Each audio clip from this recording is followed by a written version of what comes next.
Welcome back नाजरीन, this is pastor माजिबीन और आप देख रहे थे बहुत ही खूबसूरत प्रोग्राम इनकाउंटर, जिसको पास्टर आफ्ताब साहब ने बड़े जांफशानी के साथ होस्ट किया, क्योंकि ये प्रोग्राम और ये दिन ही बड़ा ख़ास है, क्योंकि हम पाकिस्तान की अर्ज़ ज़मीन पर रहते हुए पाकिस्तान की आज़ादी को जोशो खरोश के साथ मनाते हैं। ना सिर्फ इसलिए कि हम अक़लियत हैं, बल्कि पाकिस्तान में हमारे बुज़ुर्गों का खून शामिल है, उनकी कुर्बानियाँ शामिल हैं। सो हम चाहते हैं कि हमारे नौजवानों को भी इस बात की हमेशा याद दहानी रहे कि ये मुल्क जो है बहुत सारी कुर्बानियों के साथ जीता गया है, और आज हम आज़ाद मुल्क में आज़ादी के साथ रह रहे हैं और आज़ादी का जश्न मना रहे हैं। तो भाई साहब, जश्न से मुझे याद आया कि आज हमारे लिए भी बड़ा जश्न का समय है, क्योंकि जरमाया टेलीविजन आज जश्न आज़ादी की सेकंड ट्रांसमिशन को जो है वो लॉन्च कर रहा है। तो भाई साहब, आपका कैसा एक्सपीरियंस रहा और आपको कैसा लग रहा है? जी, मेरा दिल खुशी से भरा हुआ है और एक पूरा साल हमने गुजारा और अब हम दूसरा साल लेके चल रहे हैं जरमाया टेलीविजन को। जरमाया टेलीविजन दुनिया की इंतहा तक पहुंच रहा है, वहां पर अंजील सुनाई जा रही है, खुदा के कलाम को पहुंचाया जा रहा है। और पिछले साल भी इन्हीं दिनों में हमने 14 अगस्त की ये खूबसूरत तकरीब जो है वो हमने अपने लोगों तक पहुंचाई थी, और आज फिर हम अपने लोगों तक, अपने व्यूवर्स तक पहुंच रहे हैं ताकि मसीह के नाम को जलाल मिले, और इन सब के साथ साथ हम अपने प्यारे मुल्क पाकिस्तान के नाम को भी ऊंचा कर सकें, सर बुलंद कर सकें और दुनिया के कोने कोने तक पहुंचा सकें, क्योंकि हम जिंदा कौम है, पाइंदा कौम है। जी, पाइंदा कौम की मोहब्बतें, प्यार हमें आगे बढ़ने का जोश और बलबला देता है, और हम आप सभी से दरख्वास्त करेंगे कि हमारे लिए दुआ करते रहें।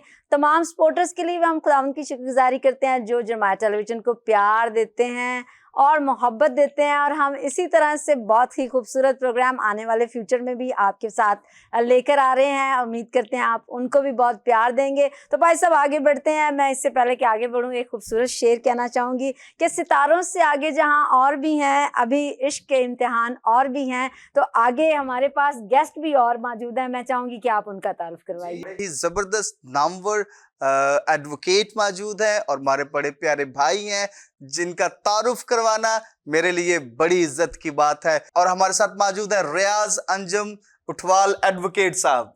सर, हम आपको वेलकम करते हैं। Thank you. और जश्न आज़ादी भी बहुत बहुत मुबारक हो। आपको भी बड़ी मुबारकबाद, मेरी तरफ से पूरी कौम को मुबारक हो। आमीन, प्रेज गॉड। तो सर, इससे पहले कि डॉक्टर साहब आपसे एक सवाल करें, मैं आपसे पूछना चाहूंगी कि आपने बचपन में बाजे बजाए हैं?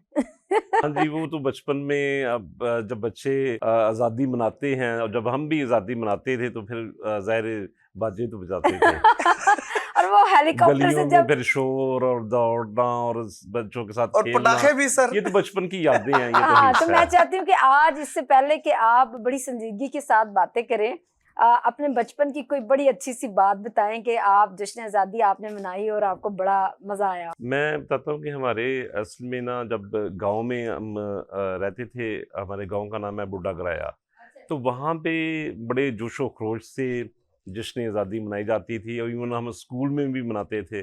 और वहाँ पे एक बड़ा, जब जश्न आज़ादी आती थी तो एक माहौल गांव में इस तरह का होता था कि हर कोई अपने अपने घरों में झंडियाँ लगाते थे, झंडे लगाते थे। तो वो भी फिर एक बड़ा, बच्चों को बड़ा शौक होता था कि हमारे घर में भी झंडियाँ लगे, तो वो फिर हम खुद से परचेज करके, तो वो फिर हम उसको लड़ियों में बना के, तो वो खुद सारा लगाते थे और बड़ा मज़ा आता था। बचपन का आपको पता है कि उसमें तो फिर मनाने का, इस तरह का फेस्टिवल्स को और ही मज़ा होता है। वाह, वंडरफुल। ये एक बड़ी जबरदस्त याद है जी जो हमारे साथ जवान हुई है कि किस तरह से हम जब बचपन में थे तो ये क्रेज होता था कि झंडियां बहुत सारी इकट्ठी करनी है, फिर उनको जो है वो एक लड़ियों में लगाकर अपने घर पर, दरवाजों में, सहन में लगानी है। असल में ना उस वक्त बेसिकली जो बच्चों का शौक था ना, वो ये होता था कि मोहल्ले में सबसे ज्यादा जो झंडियां वो हमारे घर हो। तो जी सर, बढ़ते हैं आगे और बात करते हैं जश्न आज़ादी के हवाले से। जी बिल्कुल जी। और मेरा एक बड़ा ही जबरदस्त क्वेश्चन है सर कि मिनॉरिटी लीडरशिप हमारी जो उस वक्त क्या में पाकिस्तान के वक्त मौजूद थी, उसका अहम किरदार जो है वो हमारे लोगों तक शेयर कीजिए कि उनका क्या किरदार था उस वक्त। देखिए, पाकिस्तान की जो तहरीक थी उसमें मिनॉरिटीज़ का बहुत रोल था, और अगर हम क्रिश्चियंस की बात करें तो उनका भी बहुत ज़्यादा रोल था। इन्होंने 3 काम किए। ایک تو وہ اس بات پہ انہوں نے پوری کمپین چلائی کہ ہم نے انڈیا کا حصہ نہیں بننا، ہم نے پاکستان کا حصہ بننا ہے۔ اس کے لیے جو ہماری لیڈرشپ تھی، جس میں ایس پی سنگھا صاحب تھے، سی ای گبن تھے اور فضل اللہ چودھری صاحب تھے، یہ مختلف علاقوں میں جاتے اور لوگوں کو کنونس کرتے کہ ہم نے پاکستان کا حصہ بننا ہے، ہم نے انڈیا کا حصہ نہیں بننا، اور مختلف اداروں میں، چرچز میں ان کو بھی انہوں نے کنونس کیا۔ ایک تو کام انہوں نے یہ کیا۔ دوسرا، جب پنجاب کی پارٹیشن کے اوپر ووٹنگ ہوئی تو جو ہمارے پارلیمنٹیرینز تھے، پنجاب اسمبلی کے جو ممبر تھے، انہوں نے قائد اعظم کا ساتھ دیا، انہوں نے مسلم لیگ کا ساتھ دیا، تو اس حوالے سے بھی انہوں نے پاکستان کا ساتھ دیا۔ اور اس کے ساتھ ساتھ پھر ایک بات میں اور بتا دوں کہ مسلم لیگ کو جب فائنینسز کی ضرورت تھی تو ہمارے جو کرسچن لیڈرشپ تھی انہوں نے فائنینسز بھی اکٹھے کیے تحریک کے لیے۔ تو اس طرح سے انہوں نے ہر محاذ پہ قائد اعظم کا ساتھ دیا اور مسلم لیگ کا ساتھ دیا۔ اور اس کے ساتھ ساتھ میں آپ کو ایک اور چیز بتا دوں کہ جب تحریک آزادی چل رہی تھی تو بڑی 4 قومیں تھیں اس کانٹیننٹ میں۔ ایک ہندو تھے جن کا ایجنڈا یہ تھا کہ ہم نے انگریز کو یہاں سے نکالنا ہے اور ہم نے آزادی لینی ہے، یعنی وہ یونائٹڈ انڈیا کی بات کرتے تھے، جس کو مہا بھارت وہ کہتے ہیں یا اکھنڈ بھارت۔ اب جو دوسری بڑی قوم تھی وہ مسلم تھے، ان کا ایجنڈا یہ تھا کہ ہم نے پاکستان بنانا ہے اور ہم نے پاکستان کے لیے ایفرٹس کرنی ہے، ہم انڈیا کی ڈومینیشن میں نہیں رہ سکتے، مسلمز کو ایک علیحدہ ملک کی ضرورت ہے۔ اب تیسری جو قوم تھی سکھ، وہ یہ کہتے تھے کہ ہم نے سب سے زیادہ قربانیاں دی ہیں۔ اگر آپ تھوڑا سا تاریخ کے جو اوراق ہیں ان کو دیکھیں تو آپ یو ول نو کہ سب سے جو زیادہ پھانسیاں ملی تھی انڈیپینڈنس کی تحریک میں وہ سکھوں کو ملی تھی، اور سب سے زیادہ جنہوں نے قیدیں کاٹی تھیں وہ بھی سکھوں نے کاٹی تھی۔ تو وہ یہ کہتے تھے کہ اگر انڈیا ڈیوائیڈ ہو جائے اور جو یونائٹڈ پنجاب ہے وہ سارے کا سارا پاکستان کا حصہ بن جائے، جیسا کہ علامہ اقبال کا تصور تھا، اور وہ کہتے تھے کہ سب سے زیادہ قربانیاں دینے والی ہم قوم ہیں۔ اگر انگریز یہاں سے چلے گئے اور یونائٹڈ پنجاب پاکستان کا حصہ بن گیا تو ہمیں مسلم ڈومینیشن میں رہنا پڑے گا۔ اس لیے انہوں نے پنجاب کو تقسیم کرنے کے لیے ایک تجویز پیش کی لارڈ ماؤنٹ بیٹن کو۔ انہوں نے کہا کہ 2 سچویشنز ہیں جو سکھوں کی ڈیمانڈز ہیں۔ ایک انہوں نے کہا یا تو ہمیں علیحدہ اسٹیٹ دے جو سکھوں کی اسٹیٹ ہو، اگر یہ نہیں کرنا تو پھر پنجاب کو ڈیوائیڈ کیا جائے اس طرح سے کہ جو سکھ ڈومینیشن والے اضلاع ہیں، یعنی وہ اضلاع جہاں میں سکھوں کی تعداد زیادہ ہے یا نان مسلمز کی تعداد زیادہ ہے، جس میں سکھ اور ہندو آتے تھے، ان کو علیحدہ کر کے انڈیا کا حصہ بنایا جائے۔ آج جس کو آپ ایسٹ پاکستان کہتے ہیں وہ بیسیکلی ہندوؤں کی یا گاندھی جی یا نہرو جی کی ڈیمانڈ پہ وہ پنجاب انڈیا کا حصہ نہیں بنا تھا، وہ سکھ قوم کی وجہ سے انڈیا کا حصہ بنا تھا۔ اسی لیے آج بھی انالسٹ یہ بات کرتے ہیں کہ جو انڈین یونین ہے اس کو پنجاب سکھوں کی طرف سے ایک تحفہ ہے۔ تو پھر لارڈ ماؤنٹ بیٹن نے سکھوں کے اس مطالبے کو مانا اور انہوں نے پنجاب کو تقسیم کیا۔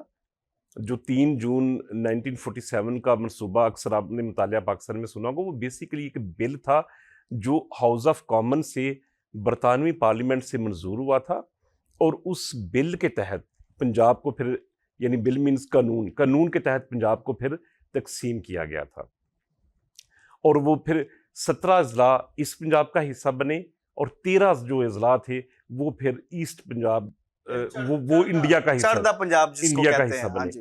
اب چوتھی قوم تھی جو وہاں کانٹیننٹ میں مسیحی تھے۔ اب مسیحیوں نے اس طرح کا کوئی مطالبہ نہیں رکھا کہ ہمیں علیحدہ پروونس دیا جائے یا ہمیں کچھ چند اضلاع کی جو زمینیں دی جائیں یا ان اضلاع میں کرسچنز کو इकट्ठा किया जाए और ज़मीनें क्रिश्चियंस में तकसीम की जाए, इस तरह का कोई मुतालबा क्रिश्चियन लीडरशिप ने लॉर्ड माउंटबेटन से नहीं किया, बल्कि उन्होंने ये किया कि हमने पाकिस्तान में रहना है और हमारी आबादी का, अगर आप बाउंड्री कमीशन की रिपोर्ट पढ़े ना, बाउंड्री कमीशन की रिपोर्ट जो एसपी सिंघा साहब ने अपनी स्टेटमेंट वहाँ पे बाउंड्री कमीशन के सामने दी, पंजाब पब्लिक लाइब्रेरी में आज भी अवेलेबल है, तो उस कमीशन की रिपोर्ट में एसपी सिंघा साहब ने ये कहा कि हमारी आबादी की जो तादाद है उसको मुस्लिम के साथ शामिल करके मैक्सिमम हिस्सा जो पंजाब का है वो इस पाकिस्तान में शामिल किया जाए। तो मेरे कहने का मतलब है कि वो जो किसी किस्म का मुतालबा उन्होंने मसीहियों के लिए क्रिश्चियन लीडरशिप ने नहीं किया, बल्कि पाकिस्तान के लिए किया। इसलिए पाकिस्तान बनाने में मसीहियों की अनकंडीशनल सपोर्ट शामिल है। Wonderful wonderful sir. अच्छा, इस सारे इस्लाम में हमारे जो लीडर्स थे, मिनॉरिटी लीडर्स, उनकी कुछ एक्सपेक्टेशंस तो होंगी पाकिस्तान के लिए, और वो एक्सपेक्टेशंस किस हद तक पूरी हुई? मैं फिर अगेन बात करूंगा कि डेफिनेटली एक्सपेक्टेशंस थी। अगर आप पढ़ें उसको बाउंड्री कमीशन में जो रिपोर्ट या जो स्टेटमेंट एसपी सिंघा साहब ने की थी, उसमें बड़ा वाज़ेह लिखा हुआ है कि हम क्यों पाकिस्तान में शामिल होना चाहते हैं। उन्होंने कहा जी, इंडियन चूँकि छूत छात और ज़ात पात के निज़ाम को फॉलो करते हैं, इसलिए वो मुस्लिम से भी नफ़रत करते हैं, वो हमसे भी नफ़रत करते हैं, और हम में और मुस्लिम्स में कॉमन चीज़ ये है कि हम दोनों से नफ़रत की जाती है।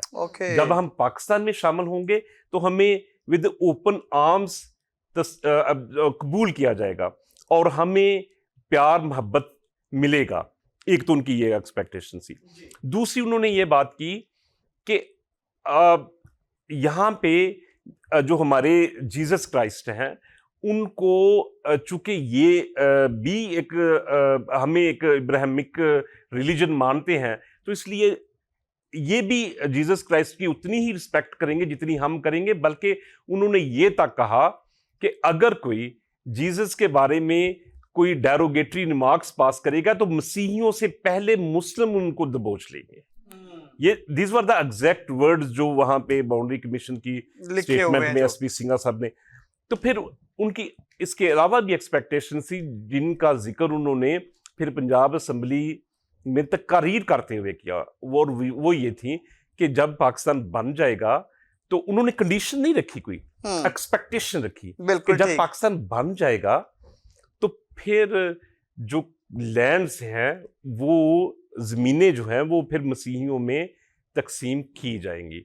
और ये वो एक्सपेक्टेशन है जिसको रद्द कर दिया गया, जिसको एसपी सिंघा साहब के बार बार मुतालबात के बावजूद इसको पूरा नहीं किया गया, और ये अब तारीख के औराक में दफन हो चुका। और इसके अलावा अब मौजूदा सिचुएशन में आप ये देखें कि आज की हमारी जो नौजवान नस्ल है, क्या वो डिस्क्रिमिनेशन को महसूस नहीं करती?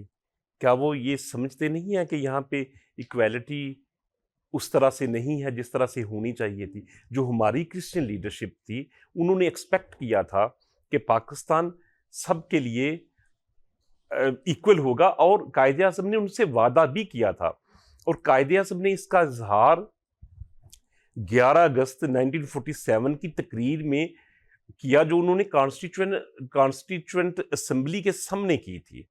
और वो उस तकरीर में कहते हैं कि हर कोई आज़ाद है अपनी मसाजिद में जाने में, अपनी मंदिरों में जाने में, और अपनी इबादत गाहों में जाने में, और किसी को किसी पर कोई फजीलत नहीं है मज़हब के एतबार से। तो इसका मतलब ये था कि कायदे-ए-आज़म ने उस कॉन्स्टिट्यूशन का एक आउटलाइन उस स्पीच में ड्रॉ कर दी थी, जो आगे जाके कॉन्स्टिट्यूशन बनना था। इस तकरीर को हम सबसे ज़्यादा अहमियत इसलिए देते हैं चूँकि ये तकरीर कॉन्स्टिट्यूएंट असेंबली के सामने की गई थी, जिसने आगे जाके आइन को ड्राफ्ट करना था।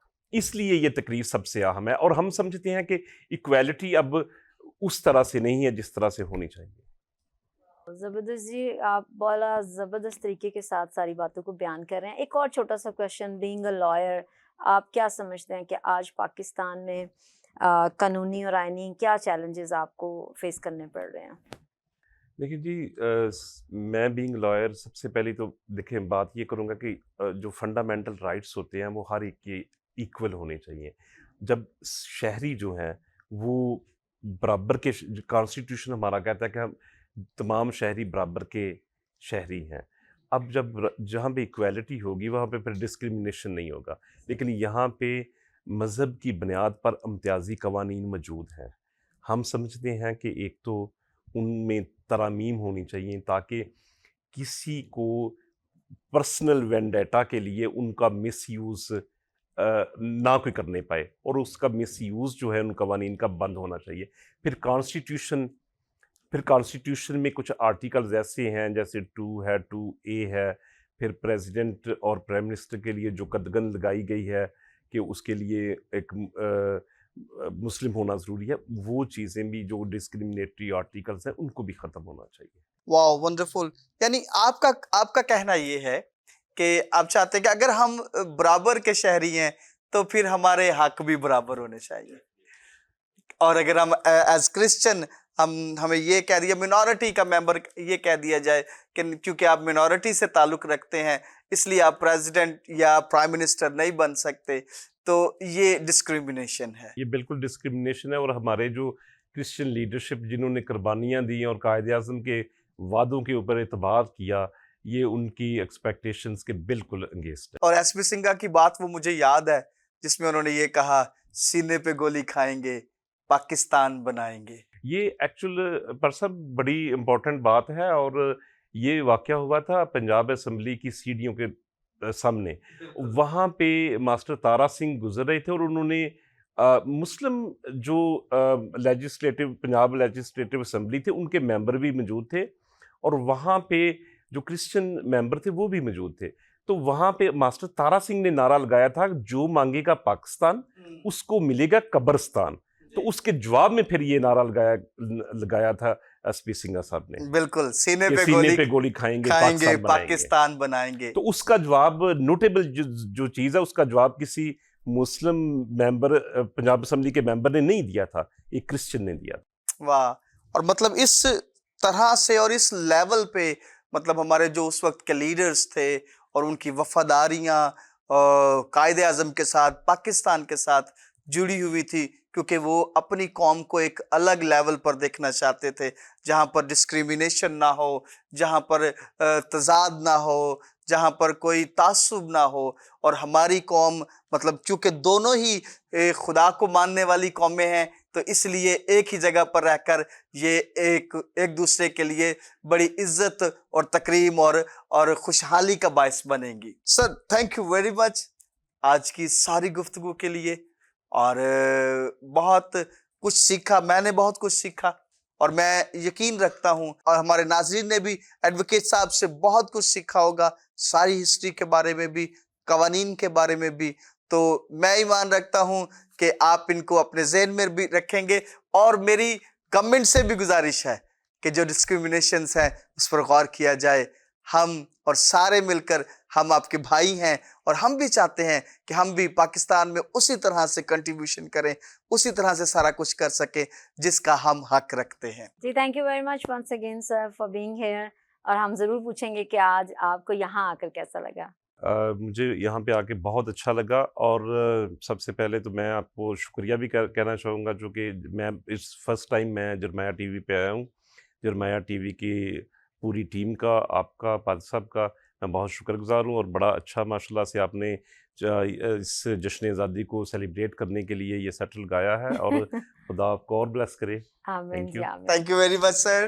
جی اسی کے ساتھ بڑھتے ہیں ہم اپنے اگلے شو کی طرف اور دیکھتے ہیں کہ نوجوان جو کہ جشن آزادی کو الگ ہی انداز کے ساتھ سیلیبریٹ کرتے ہیں. تو پاسٹر ناصر صاحب بھی بڑی بے چینی کے ساتھ اپنے سیٹ پر انتظار کر رہے ہیں بہت ہی زبردست گیسٹ کے ساتھ. تو چلیں آئیے آگے بڑھتے ہیں اور دیکھتے ہیں دا ریئل فلیمز.